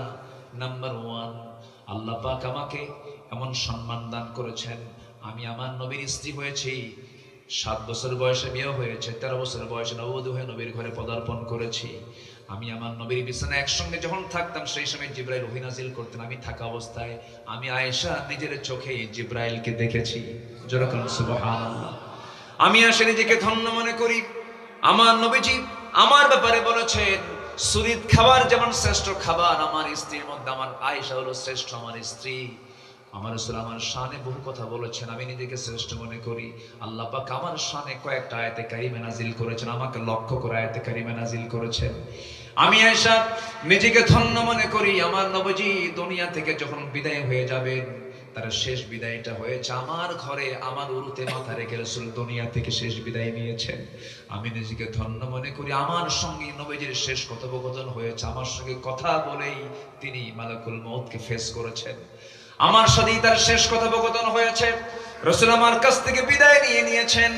আমি আয়েশা নিজেকে ধন্য মনে করি। আমার নবীজি কোন ঘরকে পছন্দ করেন না, আমার ঘরকে পছন্দ করেছেন। আমি নিজেকে ধন্য মনে করি, আমার ঘরটাই হয়ে গেছে নবীজির জীবনের জন্য মাকবারা, নবীজির কবর হলো আমার ঘর। আমি আয়েশা নিজেকে ধন্য মনে করি। আমার বড় শখ ছিল আমার মৃত্যুর উপর আমার কবরটা আমার নবীর পাশেই হবে, একটা জায়গা ফাঁকা ছিল। কিন্তু ইসলামের দ্বিতীয় খলিফা ওমর ফারুক রাদিয়াল্লাহু আনহুর মতো দামি মানুষ যখন আমাকে বলল, আয়েশা রে, আমার যদি মৃত্যু যেদিন হয়ে যাবে, আমার বড় শখ আমার বন্ধু আবু বকর এক পাশে আছে, আমি তার পাশে থাকতে চাই, আমার ওই জায়গাটা আমার জন্য লাগবে, তুমি আমাকে দেবে কিনা? এত বড় দামি মানুষ যখন আমার কাছে প্রস্তাব দিল, আমি আয়েশা আমার কবরের জায়গাটা আমি ওমরকে দান করে দিয়েছি। জোরে বলুন সুবহানাল্লাহ। আম্মা জান আয়েশা সিদ্দিকা বলেন, রাসূল যখন দুনিয়া থেকে বিদায় নেবেন, বিদায় লগন যখন চলে আসছে, নবীজির একবার হুঁশ একবার বেহুশ। নবীজি আমার উরুতে মাথা রেখে আরাম ফরমাচ্ছিলেন, বলছেন আয়েশা রে, আমার বুঝে মৃত্যুর সময় চলে আসছে, আমি বুঝে দুনিয়া থেকে বিদায় নিয়ে নেব। আমার মনে হয় বাচনটা আর থাকবে না, আমি যে কোনো মুহূর্তে মৃত্যুর মুখোমুখি হয়ে যাচ্ছি। আয়েশা একটা কথা বলে দেই, তুমি আমার উম্মতকে জানায় দিবা। আম্মা জান আয়েশা বলছেন, ইয়া রাসূলুল্লাহ, আপনি এমন করে বলছেন কেন, কি হয়েছে আপনার? কি দেখো, সাকরাতুল মাউতের সমস্ত লক্ষণগুলো আমার মধ্যে চলে আসছে, আমি দুনিয়া থেকে বিদায় নিয়ে নেব, মালাকুল মাউত আমার কাছে চলে আসবে। ওরে আয়েশা, আমি যদি দুনিয়া থেকে বিদায় নিয়ে যাই, আমি তোমাকে কয়েকটা ওসিয়ত করে যাচ্ছি, আমি তোমাকে কয়েকটা নসিহা করে যাচ্ছি, আমি তোমাকে কিছু কথা বলে যাচ্ছি। আমার উম্মতকে একটা মেসেজ দিলাম, আমার সর্বশেষ মেসেজ, আমার উম্মত যেন 5 ওয়াক্ত নামাজ যেন কখনো না ছেড়ে দেয়। জোরে করুন সুবহানাল্লাহ, আরো জোরে বলি সুবহানাল্লাহ। আমার নবীজি হঠাৎ করে আজান শুনতে পেলেন। আজান শোনার সঙ্গে সঙ্গে তিনি স্বাভাবিকভাবে তার অভ্যাস অনুযায়ী যখন তিনি গায়ের শক্তি খাটায় যখন বিছানা থেকে উঠতে নিলেন, মাথার চক্কর মেরে পড়ে যেতে লাগলেন। আম্মা জান আয়েশা থেকে জোর করে ধরলেন, শক্ত করে ধরলেন। এবার বলছেন, ইয়া রাসূলুল্লাহ, আপনি জামাতে নামাজ পড়তে পারবেন না। রাসূল বলছেন, আয়েশা রে, বুঝতে পেরেছি আমার জামাতে আদায়ের সময় আর সুযোগ হবে না, আমার মুসল্লায় কে দাঁড়াবে? আয়েশা বলে দাও, আমার আবু বকরের জন্য আমার মুসল্লায় দাঁড়ায় নামাজটার দায়িত্ব নেয়। আমার রাসূল বুঝায় দিলেন, আগামী নেতৃত্ব আসবে, এটা ঠিক কিনা? এই নেতাকে আমরা মানবো, তাহলে এই নেতা আমাকে জান্নাতে নিয়ে যাবে, ঠিক কিনা? আল্লাহ কবুল করুন, জোরে বলি আমিন। আমার বন্ধুগণ, আম্মা জান আয়েশা তার আব্বাকে ডাক দিয়ে বলছেন, আব্বা, রাসূল আমাকে জানায় দিলেন আপনি নামাজের ইমাম হবেন। মুসাল্লায় যখন ইমাম চেঞ্জ হয়ে গেছে, সাহাবায়ে কেরামদের মধ্যে কান্নার রোল পড়ে গেছে, হাওমা করে সব সাহাবীরা কান্নায় ভেঙে পড়েছেন। নামাজ শুরু হয়ে গেছে। রাসূল বলছেন, আয়েশা রে, আমার সাহাবীরা কান্দে কেন, আমাকে একটু দেখতে দাও তো। তার পিঠে ভর দিয়া কষ্ট করে করে জানলার কাছে গিয়ে সাহাবায়ে কেরামদের নামাজ দেখতেছিলেন।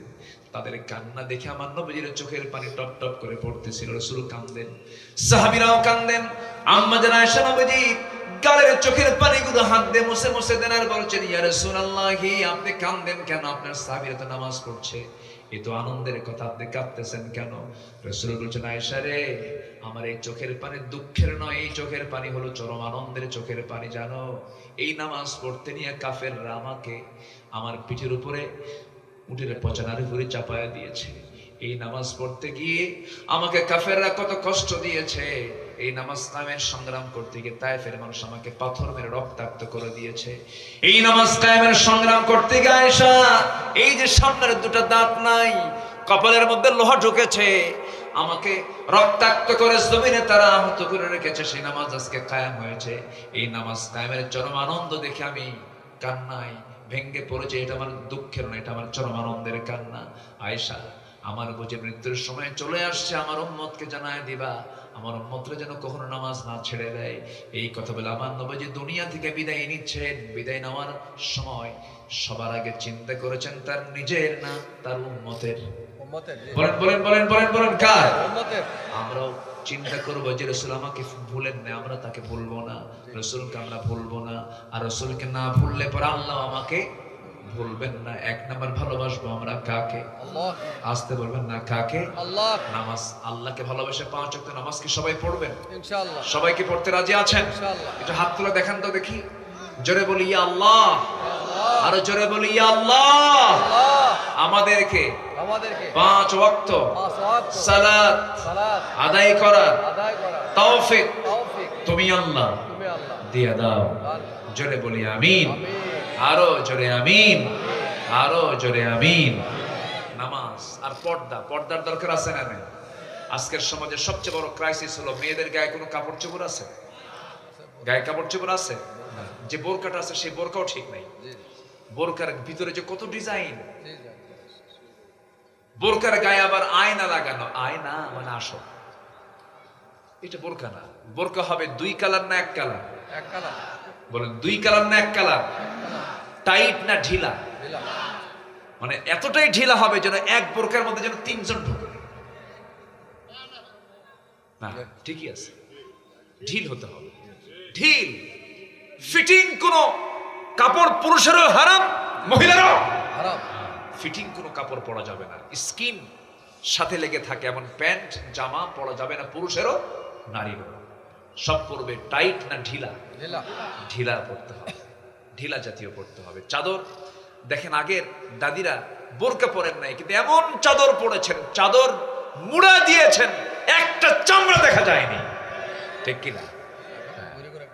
কিন্তু এখন এত কাপড় লাগায় বোরকা পরে। এখনকার শাড়ি পরা দেখছেন 12 হাত শাড়ি, পেট ঢাকে না। শাড়ি কত হাত? 12 হাত। তাহলে এত শাড়ি এত কাপড় গেল কই? ভাঁজে ভাঁজে গেছে কোথায়? ভাঁজে ভাঁজে, ঠিক হয়েছে। কিন্তু জায়গা মতো ঢাকে নাই। তাহলে যে কাপড় আপনার ঢাকাতে পারে না, 12 হাত কাপড় ঢাকতেছে না, অথচ 3 হাত 3 গজ কাপড় দিলেই তার গোটা দেহ ঢেকে যায়। ম্যাক্সি বানায় দিবেন, কামিজ বানায় দিবেন, একদম গলা থেকে শেষ পর্যন্ত ঝুলায় দেবে, বাস ঢেকে গেল। ঢিলঢাল কাপড় চোপড় পরলো, ফিটিং কাপড় বাড়ির মধ্যেও পরা যাবে না, কারণ বাড়ির মধ্যে নিজের বড় সন্তান ছেলে আছে না নাই? আজ থেকে আছে না নাই? আছে। উচিত মেয়েদের সর্বাবস্থায় মিনিমাম যে সৌজন্যতা, যে যতটুকু শালীনতা, এটা অবশ্যই ধরে রাখা। অনেক বেহায়া মা আছে, নিজের বালেক সন্তানের সামনে কোন পোশাক পরতে হয় এইটুকু সেন্স নাই, আছে না নাই? সতর্ক থাকতে হবে, সতর্ক থাকতে হবে। আমরা আমাদের মা বোনদেরকে দিন বোঝানোর চেষ্টা করব, জোরে বলি ইনশাআল্লাহ। ইনশাআল্লাহ। যতটুকু পারি আমরা ডিভাইস থেকে, মোবাইল থেকে, তারপরে প্রযুক্তি থেকে একটু চেষ্টা করব ভালো কিছু দেওয়া। যদি ফিতনা হয় দরকারি নাই, দরকারি নাই। গত কয়েক বছর আগে আমার এক মাহফিল ছিল চুয়াডাঙ্গা। তো মাহফিলে রাত 8টার দিকে খাইতে বসছে, এক বুড়ো চাচা এসে আমাকে বলতেছে, হুজুর আপনি আমার জন্য একটু দোয়া করবেন, বিশেষ করে আমার বড় মেয়ের জন্য দোয়া করবেন। কেন? কি বড় মেয়েকে বিয়ে দিয়েছে ঠাকুরগা, কি চুয়াডাঙ্গা থেকে ঠাকুরগা এই 400 মাইল। ঘটক কে? হুজুর মোবাইল। কে বলেন তো? মোবাইল। জি জি। কে মোবাইল আপনি কিনে দিলেন কেন? হুজুর ওর অনলাইনে ক্লাস, সায়েন্সের ছাত্রী, ভালো থেকে 40,000 টাকা দামের একটা মোবাইল কিনে দিলাম। কিন্তু ও যে আরেক দিকে অনলাইন খুলছে তা তো জানি না। 3-4 দিন খবর নাই।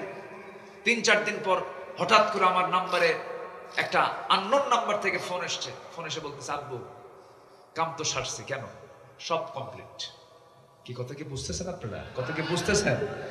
তো যদি কোনো কারো মেয়ের যদি বিয়ে না হয় একটা করে মোবাইল কিনে দিবেন, বিয়ে হয়ে যাবে, সমস্যা নেই। রাগ করলেন নাকি আপনারা? খুব সাবধান, খুব সতর্ক থাকতে হবে। আল্লাহ তুমি সবাইকে সতর্ক হয়ে যত্নের সাথে পরিবারকে সময় দিয়ে তাদেরকে মা আম্মা জান আয়েশা, খাদিজা, সুমাইয়া এদের মতো গড়ে তোলার তৌফিক দান করুন, জোরে বলি আল্লাহুম্মা আমিন। আম্মা জান আয়েশা আছেন কি স্বামীর ঘরে না বাবার ঘরে? বাবার ঘরে। আলোচনা শেষ? আলোচনা আছে না নাই? আচ্ছা, তারপরে দোয়া কবুল হয় না 10টা কারণে। কয়টা কারণে বলেন? আমরা 3টা বলেছি। কয়টা বলেছি? হালাল রুজি না হওয়ার কারণে, মুনাফিকের কারণে, নামাজ অলসতার কারণে। নাম্বার 4 হলো আল্লাহ এবং রাসূলের চরম অবাধ্যতা এবং সীমা লঙ্ঘন যার মধ্যে থাকবে, আল্লাহ পাক তার কোনো দোয়া, তার কোনো ইবাদত কবুল করবেন না। ওয়া মান ইয়াসিল্লাহু রাসূলাহু ওয়া ইয়াতাআদ্দা হুদুদাহু ইউদখিলহু নারান খালিদান ফিহা ওয়া লাহু আযাবুন মুহিন। আল্লাহু আকবার বলেন। নাম্বার 5 হলো যারা শিরিক করবে তাদের কোনো দোয়া কবুল হবে না। নাম্বার 6 হলো সামনে পেছনে যারা পরনিন্দা করবে, গীবত করবে, তাদের দোয়া কবুল হবে না। নিন্দা করবেন, পরনিন্দা করবেন, গীবত করবেন, আপনার মুখটা পচা হবে। কি হবে? পচা হয়ে যাবে। ওয়াইলুল লিকুল্লি হুমাযাতিল লুমাযা আল্লাযী জামআ মালান ওয়া আদ্দাদা ইয়াহসাবু আন্না মালাহু আখলাদা কাল্লা লায়ুনবাযান্না ফিল হুতামাতি ওয়া মা আদরাকা মাল হুতামা নারুল্লাহিল মুকাদাতুল্লাতী তাত্তালিউ আলাল আফইদা ইন্নাহা আলাইহিম মুসাদা ফি আমাদিম মুমাদ্দাদা। দাদা, এখানে দাদা আছে না? কি আছে? দাদা আছে। তো ছোট্ট একটা বাচ্চা একদিন আমাকে বলতেছে, হুজুর দাদার সূরা আছে, নানার সূরা নাই। মানে যেখানে দাদা খুঁজে পাইছে, এটা সেই দাদা না। মারাত্মক ভয়ঙ্কর আয়াত এটা। যারা সামনে পিছনে যারা মানুষের দুর্নাম করে বেড়ায়, আল্লাহ বলছেন তাদের ধ্বংস হয়ে যাক। তাদের কি হয়ে যাক? ধ্বংস হয়ে যাক। আল্লাহ পাক এরকম পরচর্চা থেকে আল্লাহ পাক আমাদেরকে হেফাজত করুন। আমরা পরের দোষ চর্চা করবো না নিজের দোষ চর্চা করবো? পরের চর্চা না নিজের চর্চা? আমার নিজের মধ্যে কি আকাম কুকাম আছে এগুলো ঠিক করি আগে, অন্যের দোষ দেখার সময় আমার নাই। নাম্বার 7 হলো আল্লাহকে ভুলে থাকা, মন্দ কাজের আদেশ করা। এই কাজটা যাদের থাকবে তাদের দোয়া কবুল হবে না।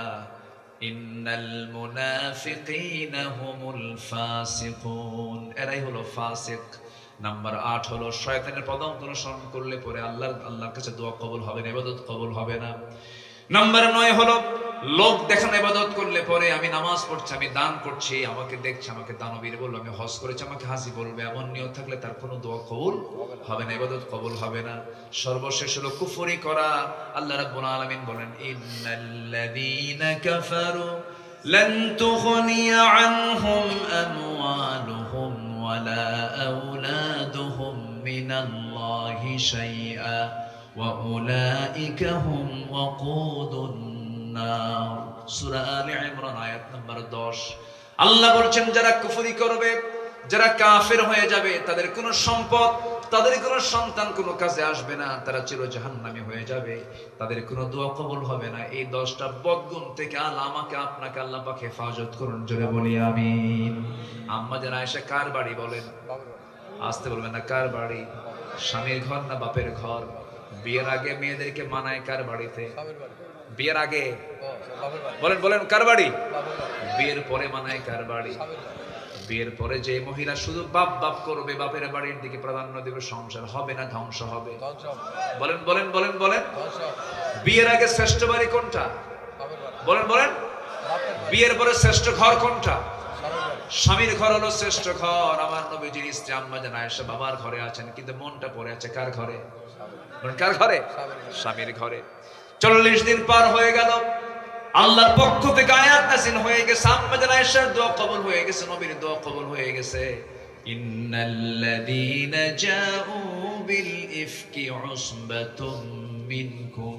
হে রাসূল, আয়েশার ব্যাপারে যে সমস্ত কথাগুলো আপনার কানে দিয়েছিল সম্পূর্ণ মিথ্যা ভিত্তিহীন অলীক কথা, এগুলো চুল পরিমাণ কোনো মূল্যায়ন করবেন না। আয়েশা পূত পবিত্র সম্পূর্ণ ভালো মহিলা, কোনো সমস্যা নাই।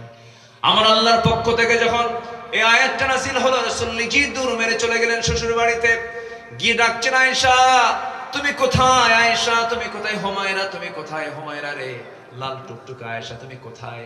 বারবার গুণবাচক শব্দ প্রয়োগ করে ডাকতেছেন, কিন্তু আম্মা জান আয়েশা ছিলেন খুব মেধাবী মানুষ, সামনে গিয়ে দাঁড়ালেন, কোনো কথা বললেন না। আয়েশা কথা কেন বলো না? আল্লাহ পাক আয়াত নাযিল করেছেন তোমার কোনো দোষ নাই।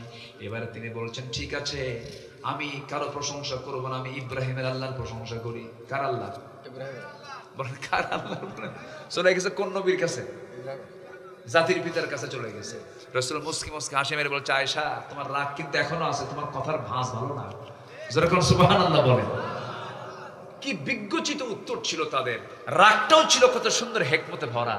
তিনি যে রেগে আছেন, রাগের জবাবটা কত সুন্দর করে দিচ্ছেন যে আমি কারো প্রশংসা করি না, আমি ইব্রাহিমের আল্লাহর প্রশংসা করি। আমার রাসূল বলছেন আয়েশা তুমি এখনো রেগে আছো, আমি বুঝতে পারছি, তুমি ইব্রাহিমের আল্লাহ বলছো, আমি টের পেয়েছি, চলো আমরা চলে যাই।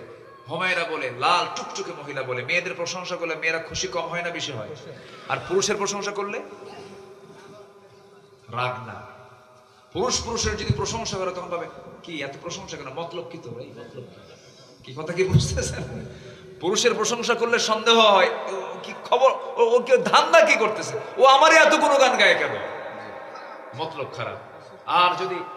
আর যদি মেয়েদেরকে যদি আপনি প্রশংসা করেন, দেখবেন যে প্রশংসা পাওয়ার যোগ্য না, তাও প্রশংসা করতেছেন কেন, আমি আসলেই ভালো না, আমি আসলেই ভালো। আল্লাহ পাক মেয়েদেরকে এমন করি, এমন তবিয়তই আল্লাহ পাক তাদেরকে বানিয়েছেন। দেখেন না, সংসদে 16 বছর ধরে মমতাজ কত গান গাইল, মনে আছে আপনাদের? মনে আছে না?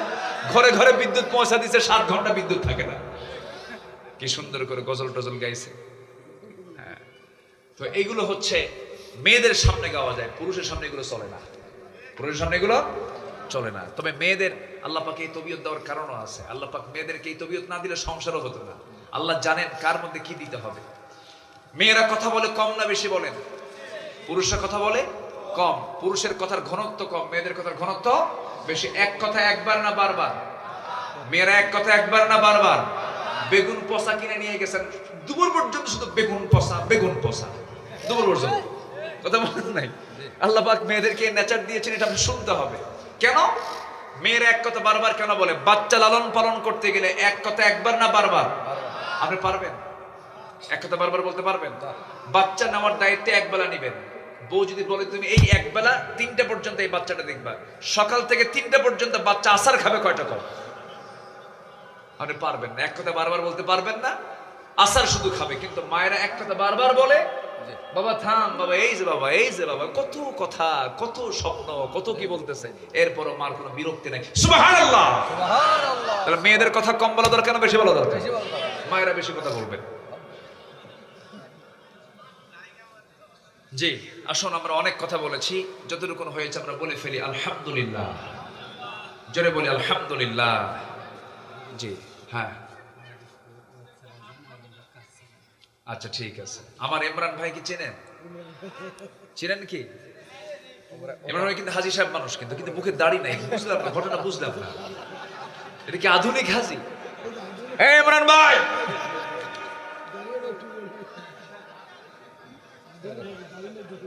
দাড়ি ছাড়া যদি দাড়ি কাটে সামনে খবর আছে কিন্তু। আসতে কোন কেন? দাড়ি রাখতে হবে। অনেকে বইয়ের ভয় দাঁড়িয়ে রাখে না। হুজুর আমার বউ পছন্দ করে না। বউ পছন্দ আগে দরকার না, আল্লাহর পছন্দ আগে দরকার। যে বউ দাড়ি পছন্দ করে না, বইয়ের দরকার নেই। আসতে কোন কেন? আসতে কোন কেন? দাঁড়িয়ে রাখবে। মা বোনটা কিন্তু বউ আছে। আমার ইমরান ভাই ওনার বাবার জন্য দোয়া চেয়েছেন। তার আব্বা 1 বছর আগে ইন্তেকাল করেছেন, ফয়সাল প্রামাণিক। আল্লাহ তুমি তার কবরটাকে জান্নাতের টুকরা বানায় দাও। আমিন আমিন। জোরে বলি আল্লাহুম্মা আমিন। আমরা সবার বাবার জন্য দোয়া করি। আশপাশে যদি কবরবাসী আছেন তাদের জন্য দোয়া করি। তো মাহফিল কমিটি একটু আপনাদের কাছে যদি একটু ব্যাগ নিয়ে যায়, সর্বশেষ দান করেছেন আপনারা মসজিদের জন্য, যদি ব্যাগ নিয়ে যায় রাগ করবেন? একদম সহিহ হাদিস, যে ব্যক্তি আল্লাহর ঘর বানাবে আল্লাহ তার জন্য জান্নাতে ঘর বানাবে। একদম সহিহ হাদিস কিন্তু এটা। এই জন্য ব্যাগ যাচ্ছে, আমরা যে যা পারি, কেউ উঠবেন না। আমি যদি না দেন ভিন্ন কথা, কিন্তু কেউ উঠবেন না।